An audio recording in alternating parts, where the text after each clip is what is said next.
আর আজকের সবথেকে বড় খবর আর সবার নজর যেদিকে থাকছে সেটা হচ্ছে মুখ্যমন্ত্রী মমতা বন্দ্যোপাধ্যায়ের দিকে। তার কারণ তিনি এখনো পর্যন্ত আইপ্যাকের অফিসে আছেন। আর তার স্পষ্ট যে অভিযোগ যে এই সমস্ত কিছু করা হচ্ছে বিজেপি তার নিশানায় এবং রাজনৈতিক উদ্দেশ্য নিয়ে করা হচ্ছে। তৃণমূল কংগ্রেসের ভোট কৌশল, ভোটার তালিকা, নথি, কাগজপত্র সমস্ত কিছু হাতানোর চেষ্টা করা হয়েছে কেন্দ্রীয় এজেন্সিকে দিয়ে। এই অভিযোগ এসআইআর এর নামে 1.5 কোটির বেশি নামও বাদ দিয়েছে, এই সমস্ত অভিযোগও করেছেন। আর তার সঙ্গে সঙ্গেই যে মূল জায়গা আজ রয়েছে, কারণ সামনেই নির্বাচন রয়েছে, তার আগে এজেন্সির সঙ্গে সংঘাত শুধু নয়, স্বরাষ্ট্রমন্ত্রী অমিত শাহকে রীতিমতো তিনি অভিযুক্ত করেছেন যে সমস্ত কিছুর জন্য অভিযুক্ত অমিত শাহ, তার ইশারাতেই এজেন্সি সমস্ত কিছু করছেন। আমাদের সঙ্গে দুই প্রতিনিধি রয়েছেন, তার সঙ্গে কথা বলবো। আমাদের সঙ্গে দীক্ষা রয়েছেন আমাদের প্রতিনিধি, আর সুজয় রয়েছেন আমাদের সঙ্গে। প্রথমে দীক্ষার কাছে যাবো। দীক্ষা, এই মুহূর্তে কি চলছে লাউডন স্ট্রিটে? কারণ প্রতীক জৈনের বাড়িতে সকাল 6টা থেকে ইডি হানা দিয়েছে। বারবার মুখ্যমন্ত্রী বলছেন তার বাড়ি থেকে সমস্ত কিছু নথি, তালিকায় সমস্ত কিছু নেওয়ার চেষ্টা করা হয়েছে। এখন কি চলছে? দেখো, এখনো পর্যন্ত তল্লাশি চলছে এবং প্রতীক জৈন যে জিজ্ঞাসাবাদ চলছে, যে সকাল 6টা থেকে বলছে, এখন প্রায় 2:30টা বেজে গিয়েছে।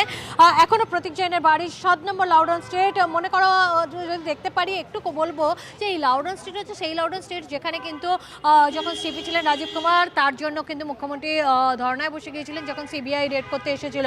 আর আজকে লাউডন স্ট্রিটের 7 নম্বর বাড়িতে প্রতীক জৈন সেখানে 3rd ফ্লোরে থাকেন। সকাল 6টা থেকে তার বাড়িতে আচমকা ইডি হামলা হয়। শুধু তার বাড়ি নয়, মুখ্যমন্ত্রী মমতা বন্দ্যোপাধ্যায় কিছুক্ষণ আগে বলছিলেন যে যতক্ষণ না প্রতীক জৈন অফিসে এসে আসছেন ততক্ষণ তিনি বসে থাকবেন, অর্থাৎ তিনি ধর্নায় থাকছেন। প্রতীক জৈন এখনো কি ভেতরেই আছে? ইডি আধিকারিকরা কজন আছেন? একদম সকাল 6টা থেকে নাকি তার আগে থেকে অভিযান শুরু হয়েছে? মূলত কি অভিযোগে আজকে ইডি এসেছে? দেখো, দিল্লির একটি মামলার ক্ষেত্রে যেখানে কয়লা পাচার মামলা, সেই মামলার তদন্ত করতে ইডি এখানে এসেছে এবং সেখানে তদন্ত করতে গিয়ে প্রতীক জৈনের একটি যোগসূত্র পাওয়া গিয়েছে বলেই আমরা সূত্র মারফত জানতে পারছি। এবং সেই যোগসূত্র পাওয়ার পরেই দিল্লির আধিকারিকদের একটা বিশাল টিম এখানে এসেছে। এবং আমরা দেখেছিলাম যে কয়লা পাচার কেন্দ্রে যে পাচারের যে তদন্ত করেছিলেন যে অফিসার, তিনিও ভেতরে রয়েছেন। তুমি আমাদের সঙ্গে থাকো। আমি সরাসরি চলে যাবো আমাদের অপর প্রতিনিধি একেবারে সল্টলেক সেক্টর 5 আইপ্যাকের অফিসের সামনে থেকে রয়েছেন সুজয়। সুজয়, মমতা বন্দ্যোপাধ্যায় তিনি স্পষ্ট জানিয়ে দিয়েছেন তিনি সেখানেই থাকবেন যতক্ষণ পর্যন্ত না প্রতীক জৈন সেখানে যাচ্ছেন। তুমি সকাল থেকে লাগাতার আপডেটের দিকে নজর রাখছো। এই মুহূর্তে সল্টলেক সেক্টর 5 এই আইপ্যাকের অফিসে কি ছবি ধরা পড়ছে, কি চলছে সেখানে?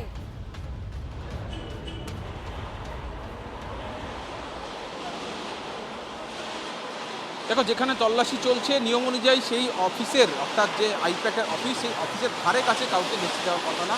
সংবাদ মাধ্যম আমরা আপাতত বেসমেন্ট থেকে এই অভিযান বা তল্লাশি অভিযান বা এই সংক্রান্ত খবরগুলো করছি। প্রতীক জৈন রয়েছেন তার লাউডন স্ট্রিটের বাড়িতে, যেখানেও ইডি তল্লাশি চলছে। আর এই মুহূর্তে যে আইপ্যাকের অফিস এবং তার সংলগ্ন যে নিরাপত্তার ব্যবস্থাটা, একটু ছবিটা দেখাতে বলবো। আমার সহকর্মী সূর্যেন্দু রয়েছে, যেখান থেকে দেখতে পাচ্ছ একটা আবার নতুন করে ব্যারিকেড নিয়ে আসা হলো। আমরা দেখলাম কিছু সময় আগে যে গাড়িটা, যে সাদা গাড়িতে সমস্ত নথিপত্র তোলা হয়েছিল ভেতর থেকে নিয়ে আসা, সেই নথিপত্রগুলো একদম যে লিফটের অংশটা, আমার সহকর্মী সূর্যেন্দু যে জায়গাটা ফোকাস করে আছে, এখান থেকেই ওয়াটার সাইড বিল্ডিংয়ের যে লিফটে যাওয়ার রাস্তা, এবং এই পথেই সমস্ত নথি নিয়ে আসা হয়েছিল। সেই লিফটের ওই জায়গাটা এই মুহূর্তে একটা কাঠের বেঞ্চ মতো করে দেওয়া, বেঞ্চ মতো দিয়ে জায়গাটা আটকে দেওয়া হয়েছে। এবং যাদেরকে দেখতে পাচ্ছ তাদের বেশিরভাগই কিন্তু বিধাননগর এলাকার তৃণমূল কর্মী। আমরা শুভশিক্ষিত থেকে দেখেছি, আমরা দেখেছি এখানকার স্থানীয় যারা কাউন্সিলররা রয়েছেন তাদেরকে দেখেছি, কৃষ্ণা চক্রবর্তীকে দেখছি এবং অন্যান্য যারা কাউন্সিলর তাদেরকেও দেখছি। দেখতে পাচ্ছ সুজয়, আপডেটের দিকে তুমি নজর রাখো। মুখ্যমন্ত্রী মমতা বন্দ্যোপাধ্যায় তিনি আইপ্যাকের অফিস থেকে বেরোলেন, বেরিয়ে তিনি বলছেন এজেন্সি নিয়ে আরো একবার কেন্দ্রের সঙ্গে সরাসরি সংঘাতে মুখ্যমন্ত্রী। আইপ্যাকের অফিসে ইডি তল্লাশি, ধর্নায় মুখ্যমন্ত্রী এবং ইডির বিরুদ্ধে তৃণমূলের ভোট কৌশল ল্যাপটপ থেকে ট্রান্সফারের অভিযোগ মমতা বন্দ্যোপাধ্যায়। এটা অপরাধ, এফআইআর হবে, হুঁশিয়ারি দিয়েছেন মুখ্যমন্ত্রী মমতা বন্দ্যোপাধ্যায়। কি বলেছেন শোনাই আপনাদের।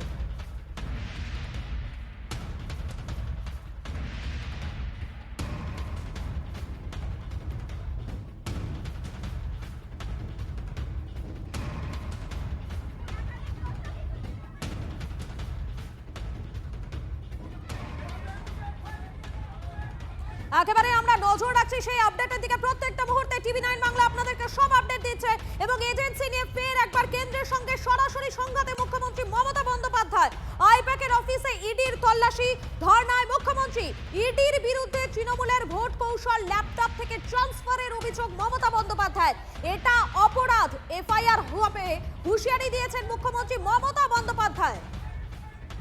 এই অপারেশনটা স্টার্ট করেছে ভোর 6টা থেকে, যখন অফিসে কেউ ছিলই না প্রায়, এবং তারা এসে আমাদের পার্টির সব ডেটা, সমস্ত ল্যাপটপ, সমস্ত আইফোন বা ফোনে যে সমস্ত স্ট্র্যাটেজি আছে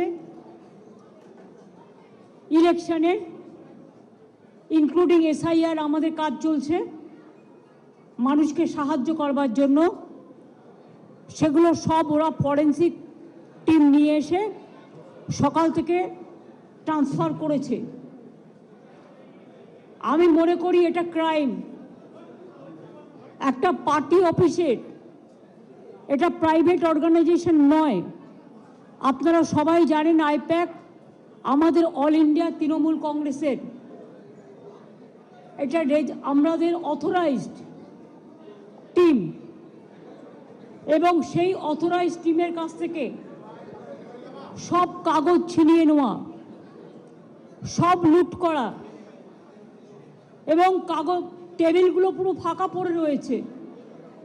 তার মানে সব কাগজপত্র এবার বলুন আবার নতুন করে তৈরি করতে গেলে ইলেকশন তো পেরিয়ে যাবে। এটা কি ওদের ঠিক হয়েছে? আর এখানে শুভেন্দু অধিকারী, রাজ্যের বিরোধী দলনেতা, তিনি বলছেন যে ইডির তদন্তে হস্তক্ষেপ করছেন মুখ্যমন্ত্রী, যেটা অসাংবিধানিক আচরণ। এই মন্তব্য করেছেন, শুনুন তার কি অভিযোগ। আমি মুখ্যমন্ত্রী যাওয়া, সিপি যাওয়াটাকে মনে করি অনৈতিক, অসাংবিধানিক। কেন্দ্রীয় সংস্থার তদন্তে সরাসরি বাধা দান মুখ্যমন্ত্রী এর আগেও করেছেন, রাজীব কুমারের বাড়িতে রেড হওয়ার সময়, এবং তিনি 5 ঘন্টা ধর্ণা দিয়েছেন নিজাম প্যালেসে। আপনার যখন ফিরাদ হাকিম সহ বেশ কয়েকজনকে গ্রেপ্তার করেছে, এরা মুখ্যমন্ত্রীর অভ্যাসের মধ্যে পড়ে। কিন্তু কেন্দ্রীয় তদন্তকারী সংস্থা তার যে সাংবিধানিক অধিকার আছে সেই অনুযায়ী যদি এই তৃতীয়বারেও এই মুখ্যমন্ত্রী এবং সিপির বিরুদ্ধে ব্যবস্থা না নেন, তাহলে কিন্তু পশ্চিমবাংলায় ভুল বার্তা যাবে। এবং ইডি নিশ্চয়ই তার ক্ষমতা বলে তাদের মুখ্যমন্ত্রীর বিরুদ্ধেও ব্যবস্থা নেওয়া উচিত বলে আমার মনে হয়েছে। সেই ব্যবস্থা তারা আইনের মধ্যে রেখে নেবেন। কেন্দ্রীয় এজেন্সির সঙ্গে সংঘাত মুখ্যমন্ত্রী মমতা বন্দ্যোপাধ্যায়ের, এবং বারবার আমরা দেখেছি শাসক দলের তরফ থেকে, এমনকি মমতা বন্দ্যোপাধ্যায়ের তরফ থেকে অভিযোগ করা হয়েছে যে কেন্দ্রীয় এজেন্সিকে ব্যবহার করা হচ্ছে, রাজনৈতিক উদ্দেশ্য নিয়েই ব্যবহার করা হচ্ছে। আমাদের সঙ্গে এই বিষয় নিয়ে কথা বলার জন্য নিউজ রুম থেকে চিফ রিপোর্টার সিজার মণ্ডল রয়েছেন। সিজার, প্রতিবার মনে থাকবে আমাদের ভোটের আগে ঠিক এই বিষয়টা খুব বেশিভাবে সামনে আসে, এবারও তার ব্যতিক্রম হলো না। এসআইআর এর শুনানি পর্ব চলছে, মানুষের হয়রানির অভিযোগে সরব হয়েছে তৃণমূল, কিন্তু তারপরেও এই সংঘাতের জায়গা তৈরি হলো। একদমই, আজকে সকাল থেকে যে বেনজির সংঘাত আমরা দেখতে পাচ্ছি সেটা এক কথায় গোটা দেশের নজর কেড়ে নিয়েছে। কারণ ভোটের আগে যেভাবে আইপ্যাকের কর্ণধার প্রতীক জৈনের বাড়ি এবং অফিসে তল্লাশি শুরু করলো এনফোর্সমেন্ট ডিরেক্টরেট, এবং এই আইপ্যাক একদিকে যেমন রাজ্য সরকারের পরামর্শদাতা, যেটা মুখ্যমন্ত্রী নিজেই দাবি করলেন, এবং আমরা জানি যে তৃণমূলের সাংগঠনিক বিভিন্ন ক্ষেত্রে এই আইপ্যাকের একটা বড় ভূমিকা আছে। ভোট কুশলী এই সংস্থার 2021 সালে প্রশান্ত কিশোর আইপ্যাক ছেড়ে দেওয়ার পরে এই প্রতীক জৈনী ডিরেক্টর হিসেবে হাল ধরেন, এবং বাংলায় আইপ্যাকের সামগ্রিক যে কার্যকলাপ বা তৃণমূলের সঙ্গে যে ভোট কুশলী সংস্থার যে চুক্তি থেকে শুরু করে তার বাকি কার্যকলাপ সেটা এই প্রতীক জৈনী সামলান। এবং এই প্রতীক জৈনের নাম কিভাবে এই কয়লা কেলেঙ্কারিতে আসছে, এনফোর্সমেন্ট ডিরেক্টরেটের দাবি, এনফোর্সমেন্ট ডিরেক্টরেট সূত্রে যেটা জানা যাচ্ছে, কয়লা কেলেঙ্কারির বেশ কিছু অভিযুক্তর বয়ানে এই প্রতীক জৈনের কথা উঠে এসছে। প্রতীক জৈনের মারফত বা প্রতীক জৈনের মধ্যস্থতায় বেশ কিছু একেবারে সিজার, তুমি আমাদের সঙ্গে থাকো। তবে এই মুহূর্তে সবথেকে বড় খবরে আমাদের নজর রাখতে হবে, মুখ্যমন্ত্রীর অভিযোগের জবাব এবার ইডি। ক্ষমতার বলে নথি ছিনিয়ে নেওয়া হয়েছে। আরো একবার জানাই, মুখ্যমন্ত্রীর অভিযোগের জবাব ইডির, ক্ষমতার বলে নথি ছিনিয়ে নেওয়া হয়েছে। সাংবিধানিক ব্যক্তি ক্ষমতার বলে বেআইনিভাবে ঢুকে নথি ছিনিয়ে নিয়েছে, পাল্টা অভিযোগ ইডি। কয়লাকাণ্ডে আর্থিক দুর্নীতি মামলার তল্লাশি এবং ভোটের সঙ্গে এই তল্লাশির কোনো সম্পর্ক নেই। আমি আবারও চলে যাবো চিফ রিপোর্টার সিজারের কাছে। সিজার, মুখ্যমন্ত্রী মমতা বন্দ্যোপাধ্যায় যে অভিযোগ করছে, এবারে তার পাল্টা ইডির পক্ষ থেকে বলা হচ্ছে ক্ষমতার বলে নাকি নথি ছিনিয়ে নেওয়া হয়েছে। একদমই, কারণ এনফোর্সমেন্ট ডিরেক্টরেটের পক্ষ থেকে যে বক্তব্য, এনফোর্সমেন্ট ডিরেক্টরেট সূত্রে যেটা জানা যাচ্ছে, তারা যে বক্তব্য এখন পর্যন্ত জানিয়েছে যে এই মামলায় এখন পর্যন্ত 10 জায়গায় তল্লাশি চলছে। সেই 10 জায়গার মধ্যে এই দুটো জায়গা প্রতীক জৈনের বাড়ি এবং তার অফিস। এবং আজকে যেভাবে বেনজিরভাবে মুখ্যমন্ত্রী সেখানে উপস্থিত হন এবং তিনি সাংবিধানিক ক্ষমতাকে কাজে লাগিয়ে অসাংবিধানিকভাবে জোর করে সেখান থেকে নথি কেড়ে নিয়ে এসছেন, এমনটাই কিন্তু এনফোর্সমেন্ট ডিরেক্টরেট অভিযোগ করছে। এবং সেই জায়গায় দাঁড়িয়ে এনফোর্সমেন্ট ডিরেক্টরেট কিন্তু সেই পদক্ষেপের যে রাস্তাটা খোলা রাখছে, যে তদন্তে বাধা দেওয়া, একদম সক্রিয়ভাবে তদন্তে বাধা দেওয়ার অভিযোগে তারা কিন্তু মুখ্যমন্ত্রী বা মুখ্যমন্ত্রীর সঙ্গে যারা ছিলেন তাদের বিরুদ্ধে সেই অভিযোগটা আনতে পারে। অর্থাৎ সংঘাতের জায়গাটা আরও চওড়া হচ্ছে। এর আগেও আমরা দেখেছিলাম রাজীব কুমারের সময়, সারদা মামলার সময়, সেই সময় দেখা গিয়েছিল একই ধরনের একটা সংঘাত তৈরি হয়েছিল। এবং সেই জায়গায় দাঁড়িয়ে আজকে এই যে ডেসপারেশন, কোথাও মুখ্যমন্ত্রী যে ডেসপারেশন আমরা দেখলাম এবং তিনি খুব রাজনৈতিকভাবে গোটা বিষয়টার মোকাবিলা করার চেষ্টা করলেন। তিনি স্পষ্ট জানিয়ে দিলেন যে তার যেটা অভিযোগ, যে তৃণমূলের সামগ্রিক ভোট স্ট্র্যাটেজি থেকে শুরু করে প্রার্থী তালিকা সমস্ত কিছু প্রতীক জৈনের কাছে ছিল, যেহেতু প্রতীক জৈন তাদের আইটি সেল সামলায় এবং সেগুলো চুরি করার চেষ্টা করছে এজেন্সি মারফত বিজেপি। এটা হচ্ছে তার রাজনৈতিক যে ন্যারেটিভ, সেই রাজনৈতিক ন্যারেটিভটা তিনি তৈরি করার চেষ্টা করছেন। এবং কোথাও এই ডেসপারেশনটা কেন, এই প্রশ্নটাও কিন্তু বারবার উঠে আসছে। আর সেখানে দাঁড়িয়ে রাজনৈতিক বিশ্লেষকরা মনে করছেন এই প্রতীক জৈন কোথাও তৃণমূলের সঙ্গে অঙ্গাঙ্গিভাবে যুক্ত এবং সেই প্রতীক জৈনের বিরুদ্ধে আবার কয়লার কালি লাগলে সেটা কিন্তু ভোটের আগে সরাসরি তৃণমূলের গায়েই লাগবে। এবং সেই জায়গা থেকে তার কাছে তার এই জায়গাটা কি রাজনৈতিকভাবে মোকাবিলা করবার জন্যই কিন্তু সকাল থেকে মুখ্যমন্ত্রী অত্যন্ত সক্রিয়ভাবে বেনজিরভাবে, যেটা দেখা যায় না, যে দৃশ্য আমরা দেখে অভ্যস্ত নই, একটা তদন্ত চলাকালীন, ইডি তল্লাশি চলাকালীন মুখ্যমন্ত্রী সোজা 7 নম্বর লাউডন স্ট্রিটে প্রতীক জৈনের বাড়িতে চলে গেলেন এবং তিনি সেখান থেকে বেরিয়ে সোজা চলে এলেন আইপ্যাকের অফিসে, যেখানে আরেকটি জায়গায় তল্লাশি চলছে। আইপ্যাকের রিলেটেড যে দুটো প্রেমাইসের, সেই দুটো জায়গাতেই তিনি পৌঁছলেন এবং তার অভিযোগটা কিন্তু খুব সোজা সাপটা একটা লাইনেই তার অভিযোগ যে স্বরাষ্ট্রমন্ত্রী অমিত শাহকে নিশানা তার এবং গোটা বিষয়টা তৃণমূলের সামগ্রিক পার্টির যে গোপনীয়তা, দলীয় গোপনীয় তথ্য, নথি, ভোট স্ট্র্যাটেজি, এই সমস্ত চুরি করার উদ্দেশ্যে এটা করা হয়েছে। অর্থাৎ রাজনৈতিক একটা ন্যারেটিভ তিনি সেট করার চেষ্টা করছেন। এখানে সিজার একটু জানতে চাইবো, যেহেতু একটা রাজনৈতিক ন্যারেটিভ সেট করার চেষ্টা হচ্ছে এবং আইনি প্রক্রিয়াও রয়েছে, তার মধ্যে আলাদাভাবে ইডি এটা তদন্তও করছে, এই সব মিলিয়ে আজকে যে ছবি দেখা গেল একেবারে নজিরবিহীন। কারণ এর আগে মুখ্যমন্ত্রীকে আমরা ধর্ণা দিতে দেখেছি, রাজ্যের প্রশাসনিক হেড হিসেবেই তিনি ধর্ণা দিয়েছেন, তাকে সিবিআই অফিসেও আমরা দেখেছি ঘন্টার পর ঘন্টা বসে থাকতে, এবং বারবার সেক্ষেত্রে তার বিরুদ্ধেও অভিযোগ করা হয়েছে যে কোথাও তিনি কাজে, কেন্দ্রীয় এজেন্সির কাজে বাধা দিচ্ছেন। কিন্তু আজকে যে ইমেজ, যে ছবি গোটা বাংলাদেশ জুড়ে তৈরি হলো, সামনে নির্বাচন, এটার ইম্প্যাক্ট, এটার ওপরে ইম্প্যাক্টেবল কতটা হবে? দেখো, অবশ্যই এটা কিন্তু এই মুহূর্তে ভোটের আগে বা ভোট পর্যন্ত এই ঘটনাটা সব থেকে বেশি চর্চায় থাকবে। তার কারণ হচ্ছে একজন সাংবিধানিক প্রধান, রাজ্যের সাংবিধানিক প্রধান, যেখানে কেন্দ্রীয় একটি সংস্থা তল্লাশি চালাচ্ছে, তার মাঝে বাধা দিতে পারেন কিনা, সেখান থেকে তদন্তকারীদের হাত থেকে নথি কেড়ে নিতে পারেন কিনা, সেটা নিয়ে কিন্তু প্রশ্ন থাকেই। কারণ তিনি সেটার, যেটা ইতিমধ্যে একাধিক বিরোধী রাজনৈতিক দল থেকে শুরু করে তার দলের প্রাক্তন নেতারাও দাবি করছেন যে যদি সেরকমই হয়ে থাকে তিনি আদালতের দ্বারস্থ হতে পারতেন, তিনি আইনি প্রক্রিয়ার পদক্ষেপ করতে পারতেন। সেটা না করে তিনি যেভাবে নিজে চলে গেলেন এবং যেভাবে প্রভাবিত করলেন গোটা বিষয়টাকে এবং তার সাংবিধানিক ক্ষমতাটাকে কাজে লাগালেন, পথটাকে কাজে লাগালেন, সেটা আদৌ তিনি করতে পারেন কিনা, সেই জায়গায় দাঁড়িয়ে আইনি পদ্ধতি, আইনি প্রক্রিয়া যাই চলুক না কেন, সামগ্রিকভাবে যে গোটা বিষয়টা সংঘাতটা আড়াআড়ি তৈরি হলো এবং ভোটের আগে যে প্রতীক জৈন পর্ব যে আরও বড় করে এই ভোটের, এই নির্বাচনে একটা বড় ইস্যু হতে চলেছে, সেটা কিন্তু আজকের ঘটনাক্রম থেকে খুব স্পষ্ট। সিটার আরো একটি বিষয় দেখো, এই যে এখন এই মুহূর্তে যেটা চলছে, যা দেখতে পাচ্ছি আমরা, সেক্ষেত্রে কিন্তু একাধিক অভিযোগ উঠে আসছে, কিন্তু ইডির পক্ষ থেকে একটা জিনিস বলা হচ্ছে যে কয়লাকাণ্ডে আর্থিক দুর্নীতি মামলায় এই তল্লাশি, ভোটের সঙ্গে এই তল্লাশির কোনো সম্পর্ক নেই, এটা আর্থিক অনিয়ম রোধে একটা স্বাভাবিক প্রক্রিয়া। ইডির পক্ষ থেকে এটা স্পষ্ট বলা হচ্ছে। যেটা তোমাকে শুরুতেই বলছিলাম, এনফোর্সমেন্ট ডিরেক্টরেটের কিন্তু বক্তব্য খুবই স্পষ্ট।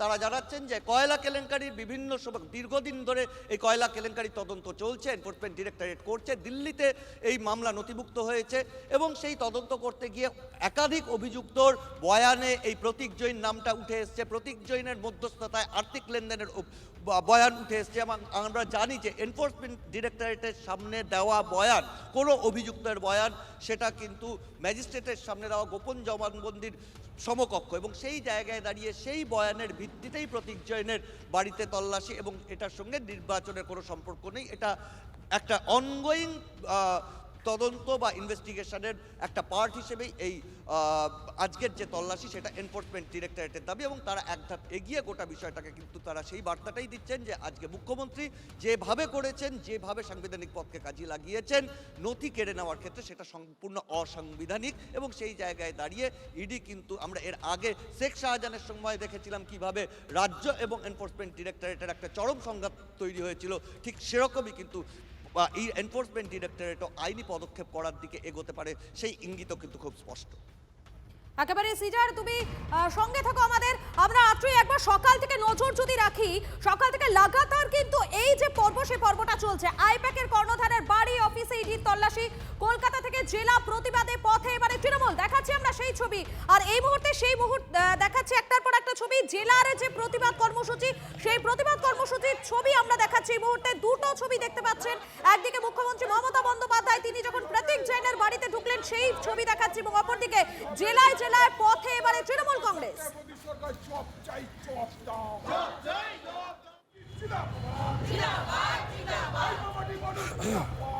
প্রত্যেক জেলায় এই প্রতিবাদ কর্মসূচি হবে বলে নির্দেশ দেওয়া হয়েছে। এবার ভবানীপুর অর্থাৎ মুখ্যমন্ত্রী মমতা বন্দ্যোপাধ্যায়ের বিধানসভা কেন্দ্র, সেখানেই চলছে এখন প্রতিবাদ। এই মুহূর্তে দেখতে পাচ্ছেন ডান দিকের ছবি, আর বাঁ দিকে যখন আইপ্যাকের কর্ণধারের বাড়িতে ইডির আধিকারিকরা গিয়েছিলেন এবং মুখ্যমন্ত্রী যান, সেই মুহূর্তে ছবি আপনারা দেখতে পাচ্ছেন। আর ডান দিকে সল্টলেকের যে সেক্টর 5-এ যে অফিস রয়েছে আইপ্যাকের, সেখানেও তৃণমূল কর্মীরা ছিলেন। বেশ কিছু বক্তব্য, প্রতিক্রিয়া উঠে আসছে, আপনাদের শোনাতে থাকবো।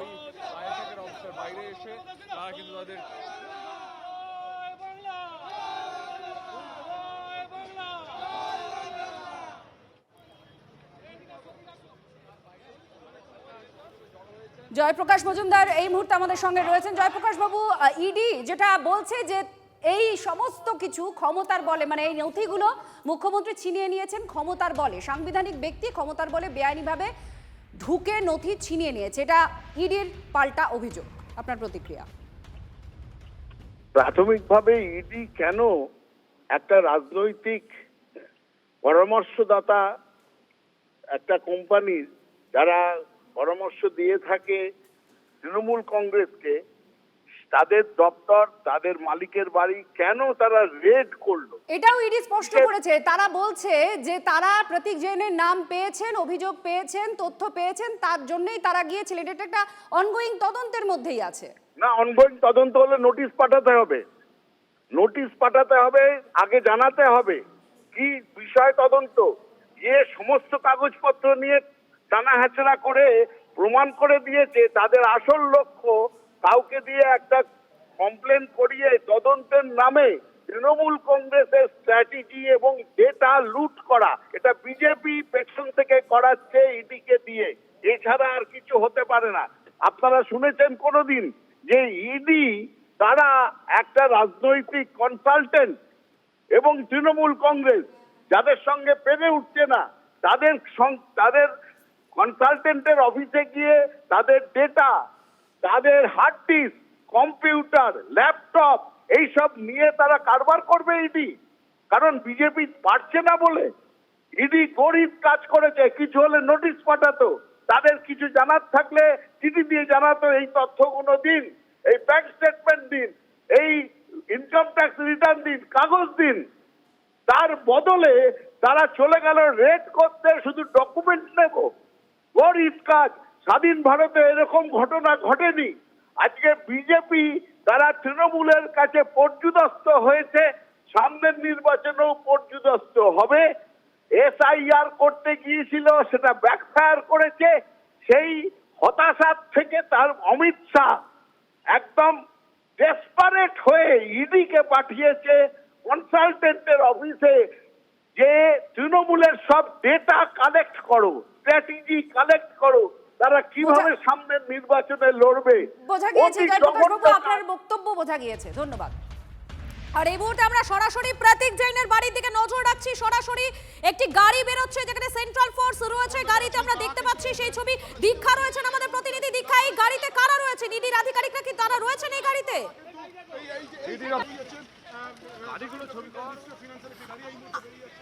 আমরা আমাদের প্রতিনিধি দীক্ষার কাছে আমরা যাব, তবে যে গাড়ি বেরোচ্ছে সেই গাড়িতে সেন্ট্রাল ফোর্স রয়েছে, ইডির আধিকারিকরা রয়েছে কিনা সেটা এখনো স্পষ্ট বোঝা যাচ্ছে না। দীক্ষা রয়েছেন। দীক্ষা, এই গাড়িতে কারা বেরোলে? প্লিজ অফ করতে বলে দিচ্ছি আর কি গাড়ি এখন দাঁড়িয়ে রয়েছে তোমার ঠিক লাউডন স্ট্রিটের পাশেই। গাড়ি যাচ্ছে, আমরা গাড়ি ফলো করছি। গাড়ি ফলো করে কোথায় যায় সেটাই এখন দেখার বিষয়। সেই গাড়িতে কে আছেন কিনা, সে প্রতীকজন আছেন কিনা সেটাই দেখার কথা। কিন্তু তিনটে পরপর গাড়ি বেরিয়েছে এবং তিনটে গাড়িতে সামনের গাড়িতে দুজনকে দেখতে পেয়েছি, কিন্তু প্রতীকজনকে দেখা গিয়েছে কিনা কিনা এখনো পর্যন্ত আমরা সেটা বুঝতে পারছি না। গাড়ি পেছনের দিক থেকে গেট দিয়ে বের করে নিয়ে যাওয়া হয়েছে। এই মুহূর্তে সকাল 6টা থেকে আমরা দেখলাম প্রায় 3:05 প্রতীকজনের 7 নম্বর লাউডন স্ট্রিট সেই বাড়ি থেকে তল্লাশি চালিয়ে এই যে যারা আধিকারিক তারা বেরিয়ে গেলেন। তবে সামনের গাড়িতে আমরা দুজনকে দেখতে পেয়েছি, কিন্তু তাদের মধ্যে প্রতীকজন আছেন কিনা সেটা স্পষ্ট নয়। একটা বিষয় স্পষ্ট হতে চাইবো, কটা গাড়ি এই মুহূর্তে বেরোলো? ইডির আধিকারিকরা যারা ভেতরে গিয়েছিলেন সবাই কি বেরিয়ে গিয়েছেন এই গাড়িতে করে? দেখো এখনো পর্যন্ত মনে হচ্ছে ইডি আধিকারিকরা, কারণ জয়কটা সেন্ট্রাল ফোর্স ছিলেন তারাও বেরিয়ে গেলেন সঙ্গে সঙ্গে, ফলে ইডি আধিকারিকরা সকলে বেরিয়ে গেছেন বলেই মনে করা হচ্ছে। এখন এই গাড়ি কতদূর যায় সেটাই এখন দেখার কথা। সল্টলেকে যাবে কিনা সেটা, নাকি ওনাকে নিয়ে প্রতীকজনকে নিয়ে আইপ্যাকের অফিস যাবে সেটা এখনো বুঝতে পারছি না। প্রতীকজন কি গাড়িতে রয়েছে? দীক্ষা, প্রতীকজন কি গাড়িতে রয়েছে? দেখো কালো কাঁচে ঢাকা গাড়িতে করে দুজন বেরিয়েছেন, গভর্নমেন্ট অফিসাররাও বেরিয়েছেন, ফলে প্রতীকজন গাড়িতে রয়েছেন কিনা সেটা এখনো পর্যন্ত আমরা চিহ্নিত করতে পারিনি। আপডেটের দিকে তুমি নজর রাখো দীক্ষা। প্রতীক জৈনের বাড়ি থেকে অনেকগুলো গাড়ি বেরিয়ে গেছে, কিন্তু সেই গাড়িতে প্রতীক জৈন রয়েছে কিনা সে বিষয়ে এখনো পর্যন্ত কিন্তু বোঝা যাচ্ছে না। তুমি আপডেটে নজর রাখো।